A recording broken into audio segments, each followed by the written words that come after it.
നമുക്കിന്ന് ഇതുപോലൊരു പൊറോട്ട ഉണ്ടാക്കിയാലോ? അത് നമ്മുടെ റാഡിക്സ് ഒക്കെ യൂസ് ചെയ്ത്. അപ്പോൾ നമുക്ക് എങ്ങനെ ഉണ്ടാക്കാമെന്ന് നോക്കിയാലോ? അങ്ങനെ നമ്മുടെ റാഡിക്സ് അല്ലെങ്കിൽ മുള്ളങ്കി, അത് നമ്മൾ അതിൻ്റെ തൊലിയെല്ലാം ഒന്ന് ചുരണ്ടി കളഞ്ഞ് അത് വൃത്തിയാക്കി എടുക്കുക.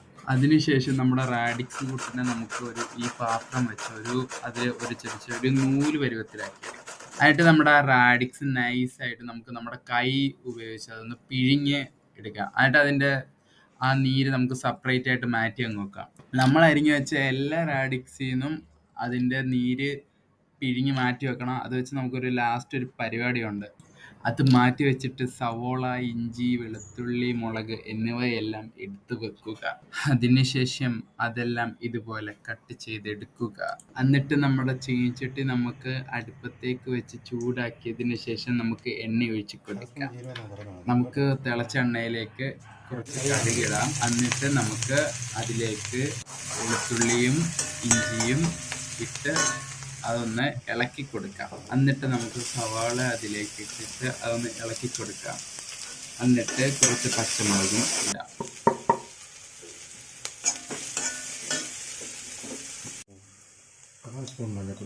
അതിലേക്ക് 1/4 സ്പൂൺ മഞ്ഞൾപ്പൊടി ചേർക്കാം, മുളക് പൊടി. എന്നിട്ട് നമ്മൾ മുമ്പ് മാറ്റി വെച്ച് നമ്മുടെ റാഡിക്സ് അതെടുത്ത് നമ്മൾ ഇതിനകത്ത് ഇട്ട് അതൊന്ന് ഇളക്കി സെറ്റാക്കി ഒന്ന് എടുക്കുക. അതിലേക്ക് കുറച്ച് ഉപ്പിട്ട് നമുക്ക് മിക്സ് ചെയ്തെടുക്കാം. എന്നിട്ട് ഇത് മിക്സ് ചെയ്തതിന് ശേഷം ഇത് നമുക്ക് വേറൊരു പാത്രത്തിലേക്ക് മാറ്റി വെക്കാം. നമ്മൾ മുമ്പേ റാഡിക്സിൽ നിന്ന് പിഴിഞ്ഞെടുത്ത നീര്, ആ നീര് വെച്ചാണ് നമ്മൾ ചപ്പാത്തി കുഴയ്ക്കാൻ പോകുന്നത്. അങ്ങനെ നമ്മൾ കുഴച്ച് ആ മാവ് സെറ്റാക്കി എടുത്തിട്ടുണ്ട്. അതിനുശേഷം നമുക്കത് ആ മാവ് ഒന്ന് പരത്തിയെടുക്കാം.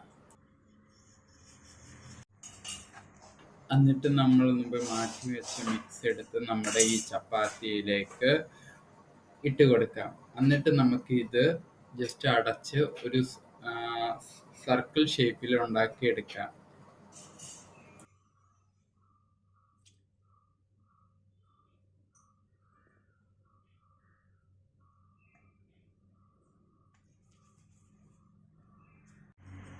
ഇനി നമുക്ക് ഇതൊന്ന് പരത്തിയെടുക്കണം. പരത്തിയെടുക്കുമ്പോൾ ശ്രദ്ധിക്കേണ്ട കാര്യങ്ങൾ എന്തൊക്കെയാണെന്ന് വെച്ചാൽ, ഇത് ഒരിക്കലും നല്ല ഫോഴ്സിൽ പരത്താൻ ശ്രമിക്കരുത്. എന്നിട്ട് നമ്മുടെ ചപ്പാത്തി ചുടുന്ന രീതിയിൽ തന്നെ ഇത് ചുട്ടെടുക്കാം.